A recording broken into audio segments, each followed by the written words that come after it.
하이데르리그 요리문답 19번째 시간입니다. 오늘 우리가 나눌 주제는요, 심판을 믿나요? 심판에 대한 내용입니다. 50문 볼게요. 50문에 보니까 왜 하나님 우편에 앉으시고 라는 구절이 추가되었습니까?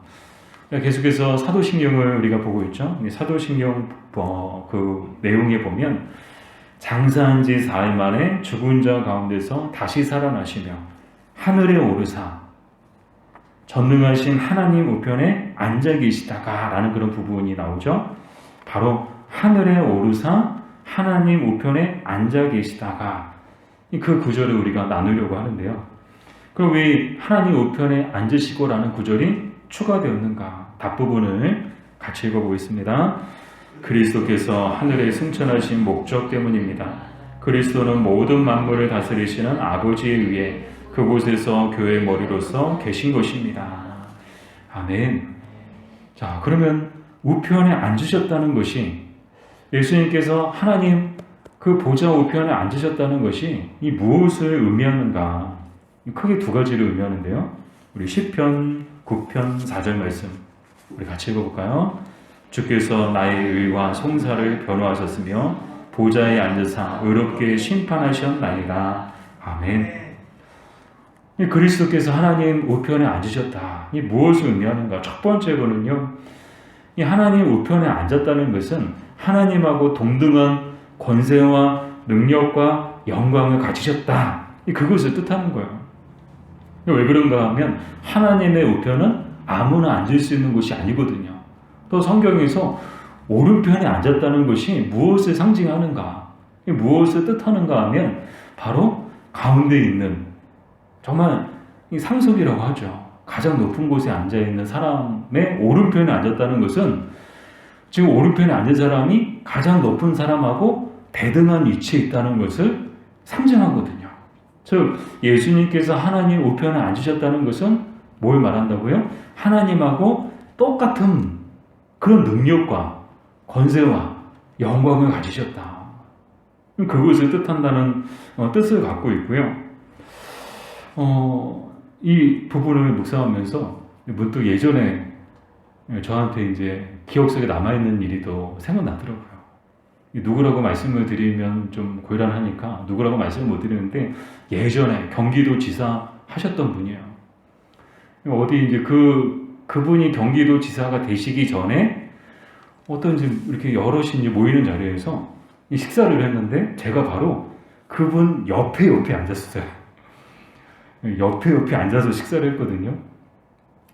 뭐 지금 생각해보면은 그때 뭐 이렇게 어쩌다가 보니까 이렇게 옆에 앉았는데 만약에 제가 옆에 앉았다면 얼마나 참, 이게 또 이렇게 두고두고 또 기억에 남는 일이었을까라는 생각도 들거든요. 오늘날에도 그렇잖아요. 가장 높은 사람의 오른편에, 왼편에 선다는 것은 아무나 설 수 있는 자리, 아무나 앉을 수 있는 자리가 아니거든요. 정말 동등한 그런 지위나 그런 이제 능력이 있거나 자격이 있는 사람들만 오른쪽, 왼쪽에 설 수 있고 또 오른쪽, 왼쪽에 앉을 수 있는 거죠. 특별히 오른쪽은 성경에서는 정말 그 가운데 있는 사람하고 똑같은 그런 능력이 있는 또 권세가 있는 그런 자리임을 뜻하는 그런 뜻을 갖고 있고요. 근데 예수님을 생각해 보니까 예수님은 공생의 사역을 하시는 동안에는 참 비천한 삶을 사셨습니다. 가난한 목수의 아들로 사셨고요. 평생을 나그네처럼 사셨고 십자가에 죽으실 때조차도 자기 무덤도 없어서 다른 사람의 무덤에 장사 지낸 바 되셨습니다. 그러니까 인간적으로 생각하면 예수님은 참 비천한 삶을 사셨지만 그러나 어떠셨습니까? 하늘에서는 하나님 우편에 앉으시는 그런 엄청난 큰 그런 영광을 받으셨다는 거예요. 이거 생각하니까 또 은혜가 되고 또 위로가 되는 거예요. 사랑 여러분, 저 여러분도 이 땅에서는 비록 비천한 삶을 살고 있다 할지라도 하늘에 올라가서는 하나님 보좌 우편에 우리도 함께 그리스도와 더불어 앉게 될 줄로 믿습니다. 이거 얼마나 큰 영광이에요. 우리 같은 사람이 감히 하나님 우편에 앉을 수 있을까요? 예수님 덕분인 거야. 예수님 덕분에 예수님과 함께 하나님 우편에 우리는 앉게 될 줄로 믿습니다. 그때를 기다리면서 이 땅에서 비록 고단한 삶을 산다 할지라도 여러분 희망을 가지시고 당당하게 사시기를 주님의 이름으로 축복합니다. 자, 그러면 하나님 우편에 앉으셨다는 것은 또 무엇을 의미하는가? 우리가 시편 9편 4절에서 읽었던 것처럼 이 하나님 우편에 앉으셨다는 것은 하나님과 더불어 세상을 다스리시고 통치하신다는 그런 뜻을 갖고 있습니다.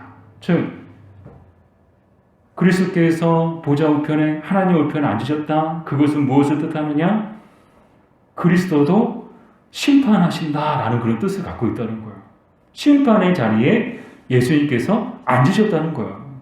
이제 뭐예요? 다 죽었어요. 이제 그리스도를 조롱하고 그리스도를 멸시하고 그리스도를 핍박했던 사람들은 이제 다 죽은 거예요. 다 죽은 거. 이제 끝난 거예요. 이제 예수님이 어디에 앉으셨어요? 심판하는 자리에 앉으신 거예요. 이제 다 끝났어요. 이제 그 자리에서 예수님이 뭐 하세요? 하나님과 더불어 세상을 또한 교회를 다스리시고 통치하시는 줄 믿습니다. 자, 이처럼 그리스도께서 하나님 우편에 앉으셨다는 것은 첫 번째 무엇을 뜻한다고요? 하나님과 동등한 분이시다. 그것을 뜻하고 또 하나 뜻하는 것은 심판하신다. 그 심판자의 자리에 앉으셨다. 그것을 뜻하죠.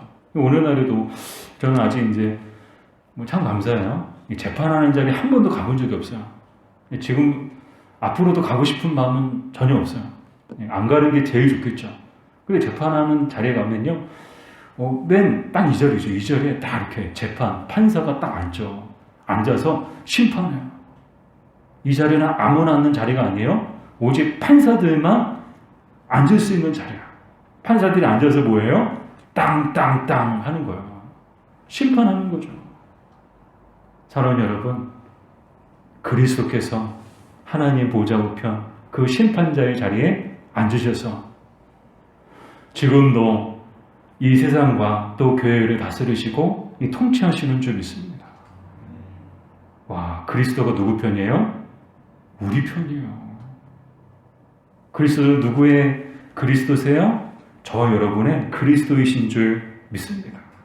그러니까 우리를 괴롭히는 애들 다 죽었어요. 다 끝났어요, 이제. 왜요? 예수님이 심판자의 자리에 앉아 계시거든요. 자, 그러면 진정한 교회의 특징은 무엇인가? 에베소서 1장 22절 같이 읽어볼게요. 또 만물을 그의 발 아래 복종하게 하시고 그를 만물 위의 그의 머리로 삼으셨느니라. 아멘. 자, 이 진정한 교회의 특징이 나오죠. 왜 진정한 교회의 특징이 나오느냐? 예수님이 다스리시는 영역이 세상과 또한 교회를 다스리시거든요. 이 두 가지 영역을 다스리시거든요. 한편으로는 세상을 다스리시고 한편으로는 교회의 머리가 되셔서 교회를 다스리세요. 그러면 진정한 교회의 특징은 뭔가? 오늘 우리가 또 읽었던 말씀처럼 교회의 머리이신 그리스도의 그 다스리심과 통치하심이 분명히 나타나는 교회가 진정한 교회인 줄로 믿습니다. 그러니까 진정한 교회는 예수님이 진정 머리가 되시는 교회. 그래서 그리스도의 통치, 그리스도의 다스리심, 그리스도의 높으심, 그런 것들이 드러나고 나타나는 교회가 이 진정한 교회라는 거예요.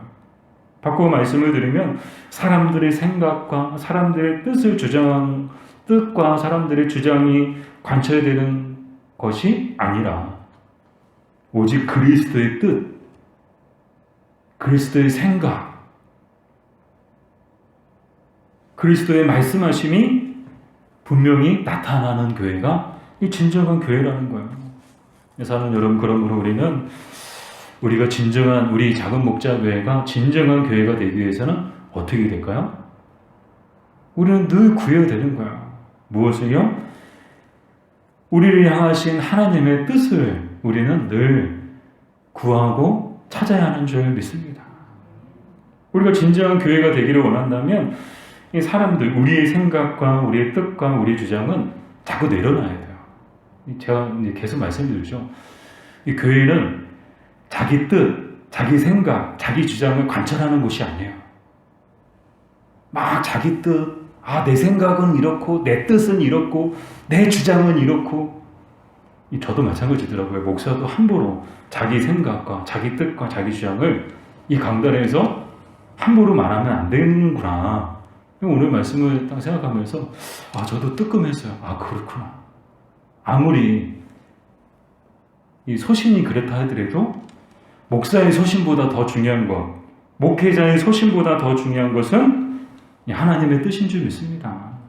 그래서 저도 하나님 앞에 그래, 내 뜻, 내 생각, 내 주장을 관철하기보다 우리를 향하신, 나를 향하신 하나님의 뜻을 구하고 찾고, 그래서 찾고 그 얻은 것을 전하자. 그렇게 마음을 먹게 되었거든요. 우리가 이런 모습이 있을 때 우리 교회는 진정한 교회가 될 줄로 믿습니다. 51문, 우리의 머리이신 그리스도의 영광이 우리에게 주는 유익은 무엇입니까? 우리 답부분을 같이 읽어보겠습니다. 첫째로, 그리스도는 그의 성령을 통하여 지체인 우리들에게 하늘의 은사들을 부어주십니다. 그리고 그의 능력으로 모든 원수들로부터 우리를 지키시고 보호해 주십니다. 아멘. 자, 우리의 머리이신 그리스도의 영광이 우리에게 주는 유익이 뭐냐? 은사를 주신대요. 근데 이제 이 은사를 성령의 역사라고 말하거든요. 왜 그런가 하면 이 은사는 성령의 오심을 통해서 함께 따라온 거거든요. 성령의 오심을 통해서 우리에게 주어지고 또 우리가 받게 된 것이 바로 은사거든요. 그래서 성령과 은사는 떼어놓을 수가 없어요. 고린도전서 12장 1절 같이 읽어보겠습니다. 형제들아, 신령한 것에 대하여 나는 너희가 알지 못하기를 원하지 아니하노니. 아멘. 자, 신령한 것이 뭐예요? 은사 얘기를 하고 있거든요. 고린도전서 12장을 우리는 은사장이라고 하잖아요. 근데 이 신령한 것, 원어로 푸뉴마티콘이라고 하는데, 이 푸뉴마티콘이 무슨 말인가 하면요, 성령의 산물을 이야기해요. 자, 들어보셨을 거예요. 성령을 원어로, 헬라어로 푸뉴마라고 하거든요. 근데 이 신령한 것을 뭐라고 하는가? 푸뉴마티콘. 이 푸뉴마티콘의 뜻이 뭔가 하면 성령의 것. 신령한 것이 뭐라는 거예요? 성령이 주시는 것. 그게 바로 은사라는 거예요. 은사는 성령께서 저와 여러분에게 주시는 것인 줄 믿습니다. 그래서 이 은사에 관해서 이야기를 하는데 몇 가지가 있느냐? 크게 두 가지가 있죠. 첫 번째는요, 교회의 사역과 기능을 위해서 주시는 은사들이 있어요. 그래서 이제 이렇게 고린도전서 12장에 많이 나오죠. 교사로, 이렇게 가르치는 자로, 그런 방언과, 예언과, 그런 은사들, 이 모든 은사들은 이 오로지 교회를 위해서, 교회의 봉사라고, 교회의 덕을 위해서 주시는 은사들이에요. 근데 이제 고린도 교회 문제 중에 하나가 이제 은사 문제였잖아요. 은사를 가지고 서로 내 은사가 최고다, 내 은사가 더 좋은 거다, 은사가 좋고 나쁜 게 어디 있어요. 근데 그 은사 가지고 야, 나는 방언하는데 너는 방언 못하냐, 그러면서 나는 병 고치는 은사 있다, 이게 최고다. 근데 이 은사를 주신 이유가 뭐예요? 서로 자랑하라고 주신 게 아니에요. 자기 개인의 영광을 위해서 나 은사 받았다, 나 방언의 은사 받았다, 나는 신유의 은사를 받았다, 그 은사 받은 거 사람들한테 자랑하라고 주신 게 아니고 그의 봉사라고, 그의 덕을 세우라고 은사를 주신 줄로 믿습니다. 철저하게 은사는 교회의 유익을 위해서, 교회의 덕을 위해서 주신 거예요. 그러니까 이건 자랑할 만한 것이 아니고요. 그래서 마지막에 이제 사도 바울이 권면하죠. 너희는 더 큰 은사를 사모해라. 그게 뭐라고요? 사랑인 줄 믿습니다. 그래서 고린도전서 13장이 사랑으로 시작하잖아요. 사랑. 바라기는 저 여러분 모두에게 이 사랑의 은사가 가득하기를 주님의 이름으로 축복합니다. 자, 자, 이렇게 첫 번째 은사는 교회를 위해서 주시는 은사. 두 번째 은사는 개인의 구원을 위해서 주시는 특별한 은사를 주세요. 그래서 앞에 얘기했던 건 일반 은사고 지금 얘기하는 건 특별 은사야. 특별 은사. 이 특별 은사가 뭐라고요? 우리의 구원을 위해서 주시는 성령의 은사. 이게 특별 은사라는 거야. 아마 이제 이런 얘기는 평상시에 그것도 우리 구원을 위해서 주시는 은사가 있나? 이게 뭐지? 아마 좀 생소하신 분들도 계실 것 같아요. 근데 이게 뭔가 하면 한마디로 거듭나는 것, 우리의 영이 말씀과 성령으로 거듭나는 것. 이게 바로 성령이 우리에게 주시는 특별한 은사라는 거예요. 사랑하는 여러분, 저 여러분 모두는 바로 이 특별 은사를 받은 사람들인 줄 믿습니다. 말씀과 성령으로 우리는 거듭난 사람들인 줄 믿습니다. 혹시 거듭나지 못하신 분들이 계시다면 괜찮아요. 구하면 돼요. 찾고 구할 때 성령님은 우리를 만나주시고 또 우리 안에서 역사하시는 줄 믿습니다. 계속해서 그리스도는 무엇들로부터 성도를 보호하시나요? 크게 세 가지로부터 보호해 주시는데요. 먼저 로마서 6장 13절 14절 같이 읽어볼까요? 불의의 무기로 저에게 내주지 말고 오직 너희 자신을 죽은 자 가운데서 다시 살아난 자같이 하나님께 드리며 너희 지체를 의의 무기로 하나님께 드리라. 죄가 너희를 주장하지 못하리니 이는 너희가 법 아래에 있지 아니하고 은혜 아래에 있음이니라. 아멘. 자, 첫 번째로 무엇으로부터 우리를 보여주시는가 하면 육신적인 것으로부터 우리를 보호해 주시는 줄로 믿습니다. 육신적인 게 뭐예요? 바로 우리의 옛사람의 본성이에요. 우리는 이제 예수 그리스도를 믿음으로 또 말씀과 성령을 통해 거듭남을 통해서 우리는 다 새 사람들이 되었습니다. 그러나 여전히 우리에게 남아있는 거 뭐예요? 옛사람의 본성이 남아있어요. 그래서 옛사람의 본성이 툭 하면 우리의 발목을 잡는 거예요. 너 예전에 너 지금 이 순간 놓치면 안 돼. 후회할 거야. 그러면서 계속해서 옛사람의 본성이 우리를 유혹하고 우리를 시험해요. 너 참지 마. 안 참아도 돼. 너 감정이 막 이렇게 요동치는 대로 쏟아버려. 막 그렇게. 이게 바로 육신적인 것이죠. 그러나 그리스도는 바로 이 육신적인 것으로부터 우리를 보호해 주신다는 거예요. 우리 안에 내주 역사하시는 성령을 통하여서 우리가 옛사람의 본성에 이끌려 가기보다 새 사람에게 주시는 성령의 이끌림을 받도록 인도해 주시고 또 도와주시는 줄 믿습니다. 그래서 이것을 한마디로 우리가 육에 속한 사람이냐 영에 속한 사람이냐, 우리는 영에 속한 사람이지만 늘 우리 안에는요 늘 전쟁이에요. 육과 영이 서로 싸워요. 옛사람과 새사람이 늘 싸우는 거예요. 우리 안에서만. 겉은 평온해 보여도 늘 우리의 심령 가운데는 옛사람과 새사람이 전쟁을 하고 있는 거예요. 우리 안에는 늘 우리 심령이 곧 영적 전쟁터예요. 그러나 그 주도권은 누가 갖고 계시느냐? 바로 예수 그리스도께서 갖고 계시는 줄 믿습니다. 그래서 그 예수 그리스도께서 우리가 옛사람의 본성에 끌려다니지 않도록 우리의 새사람, 그래서 우리의 영이 바르게 설 수 있도록 늘 지켜주시고 보호해 주시는 줄 믿습니다. 자, 그럼 요한복음 16장 33절 두 번째는 무엇인가? 같이 읽어볼까요? 이것을 너희에게 이룬 것은 너희로 내 안에서 평안을 누리게 하려 함이라. 세상에서는 너희가 환난을 당하나 담대하라. 내가 세상을 이기었노라. 아멘. 자, 무엇으로부터 또 보호해 주시는가 하면 세상의 핍박과 억압으로부터 우리를 보호해 주십니다. 이 세상에서 핍박을 가하고 또 억압 속에서 우리가 신앙생활을 하게 되지만, 근데 참 그리스도께서 일하시는 방법을 보면요, 우리 생각과 다를 때가 참 많더라고요. 우리는 고난이 없었으면 좋겠어요. 핍박이 없었으면 좋겠어요. 억압이 없었으면 좋겠어요. 그러나 그리스도께서 일하시는 방법은요, 그런 고난을 제해 주시는 방법도 때로는 사용하시기도 하지만 대체로 예수님께서 우리를 보호해 주시는 방법을 보면요. 그 고난을 제해 주시기보다는 어떻게 해 주실까요? 고난보다 더 큰 은혜로 우리를 지켜주시고 보호해 주시는 줄 믿습니다.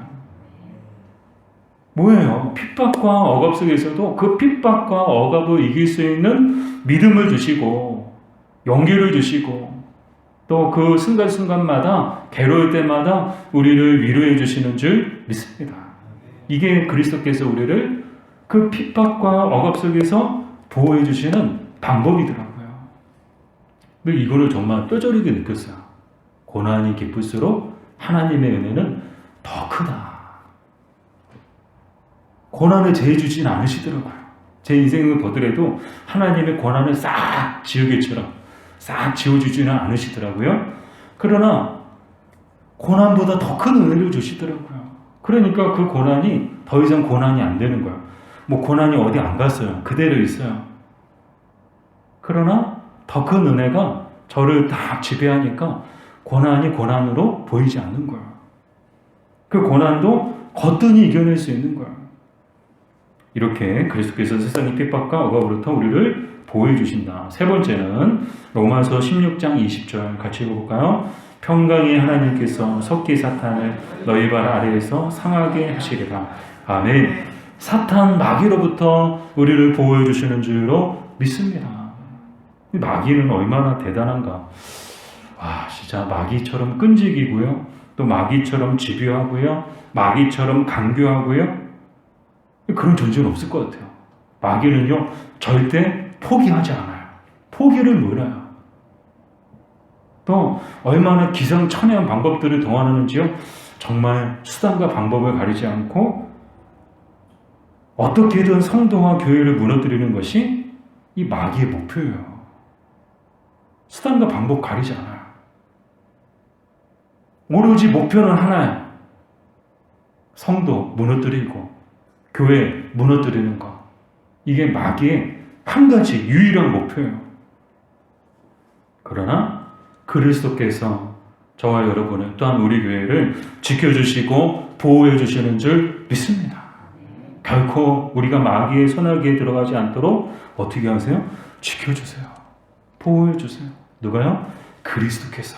사람이 지키려고 하면요, 못 지켜요.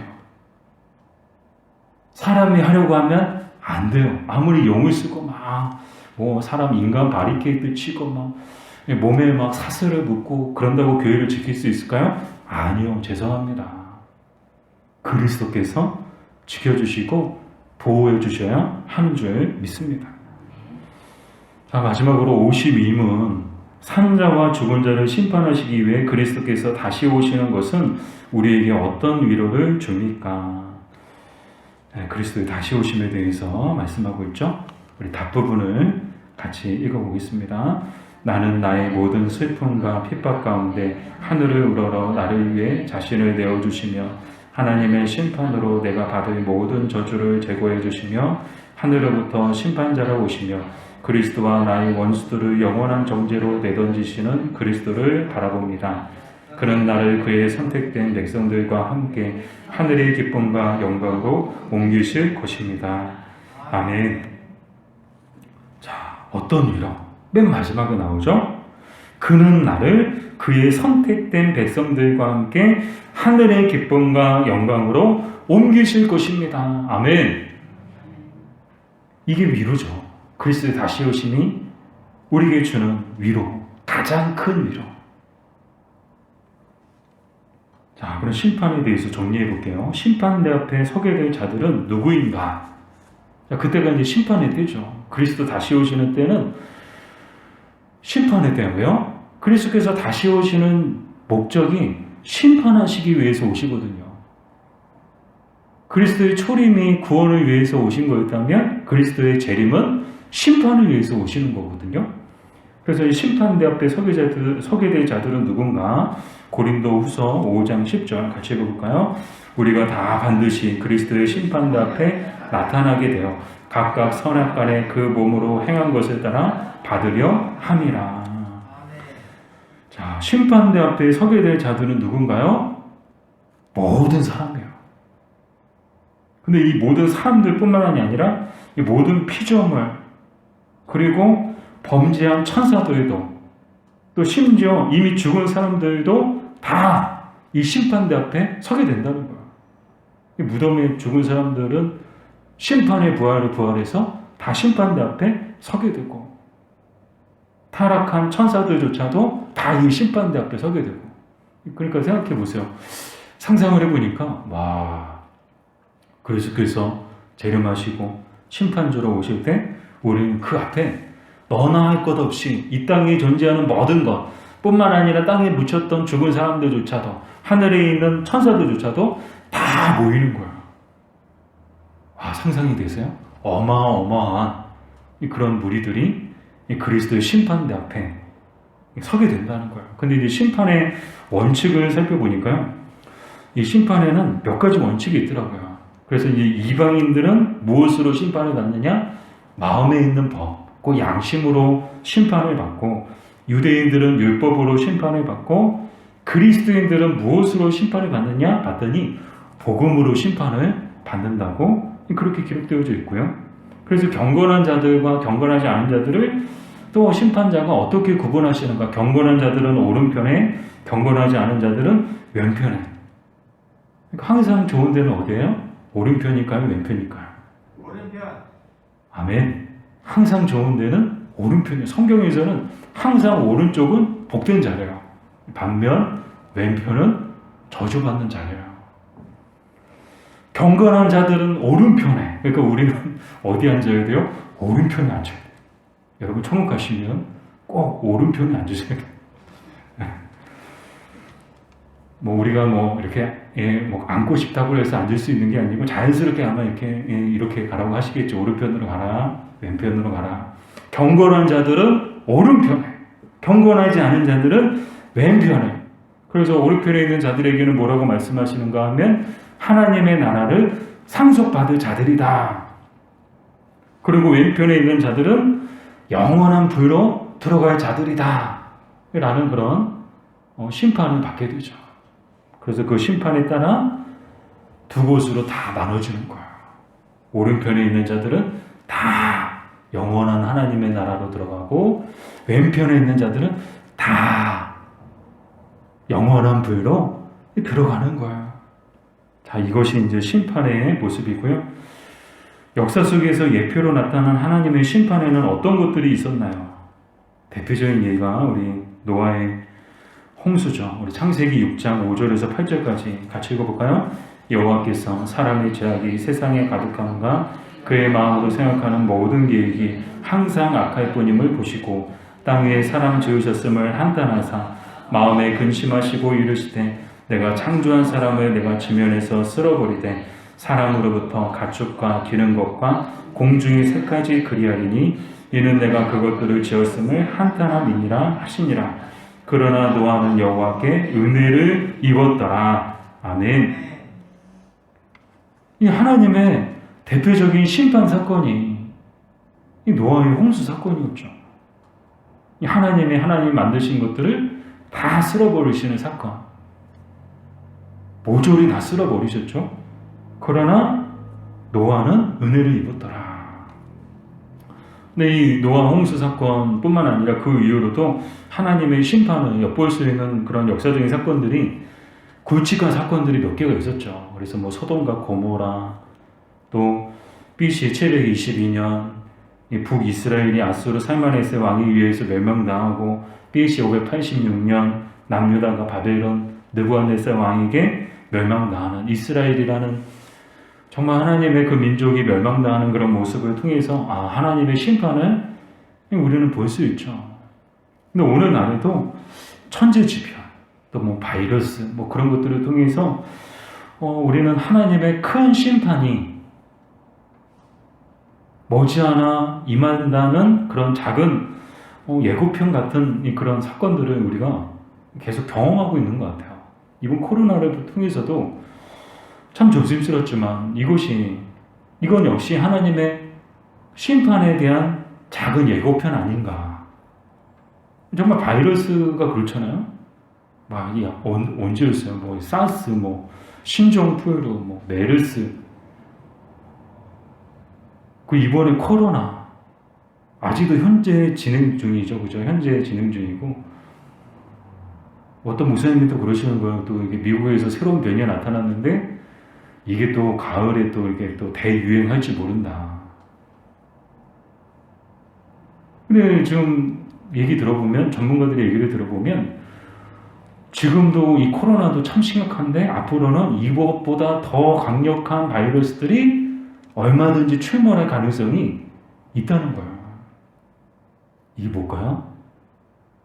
저는 하나님의 그 마지막 심판의 작은 예고편들이라고 그렇게 생각되어지더라고요. 그 마지막 심판 가운데 살아남을 수 있는 유일한 길은 노아가 가르쳐주고 있거든요. 이 노아는 어떻게 은혜를 입었나 봤더니요. 오늘 읽었던 본문에는 나오지 않지만 그 9절 이후에 보면 노아는 의인이요 당대의 완전한 자요 하나님과 동행하였더라. 아멘. 아니 노아가 그냥 은혜를 입은 게 아니었어요. 물론 인간의 공로를 통해서 인간의 수고와 노력을 통해서 하나님의 은혜를 얻는 것은 아니지만 하나님의 이 노아의 모습을 얼마나 기뻐하셨을까? 전혀 상관없지는 않았을 것이라는 생각을 갖게 되더라고요.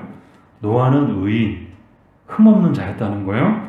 그리고 당대의 완전한 자였다? 이 말은 무슨 말인가 하면 경건한 자였다라는 뜻을 갖고 있어요. 또 하나님과 동행하였다. 이 말은 뭐예요? 늘 하나님 중심으로 살았다는 거예요. 보이지 않지만 그럼에도 불구하고 늘 하나님 중심으로 하나님의 가르침대로 하나님의 뜻을 구하며 하나님의 영광을 구하며 그렇게 살았다. 그리고 하나님은 그런 노아에게 정말 특별한 은혜를 베풀어 주셨습니다. 다 심판하고 다 쓸어버리는데 오직 노아와 노아의 가족만은 방주를 통해서 구원해 주시는 그런 놀라운 은혜를 우리는 보게 되죠. 사랑 여러분, 마지막 심판이 가까이 왔습니다. 그러나 저 여러분은 믿음을 통해서 이 마지막 심판 가운데서도 노아처럼 하나님께 은혜를 입은 사람들이 될 줄로 믿습니다. 이미 구원의 은혜를 받았어요. 우리에게 주어진 것은 구원의 은혜를 받은 자답게 이 땅 가운데서 살아가는 거예요. 구원 받기 위해서 열심히 하는 게 아니고 이미 구원 받은 자들답게 그 마지막 심판의 때까지 노아처럼 날마다 하나님과 동행하며 경건한 삶을 살며 하나님 중심으로 살아가는 그런 저 여러분들 되시기를 주님의 이름으로 축복합니다.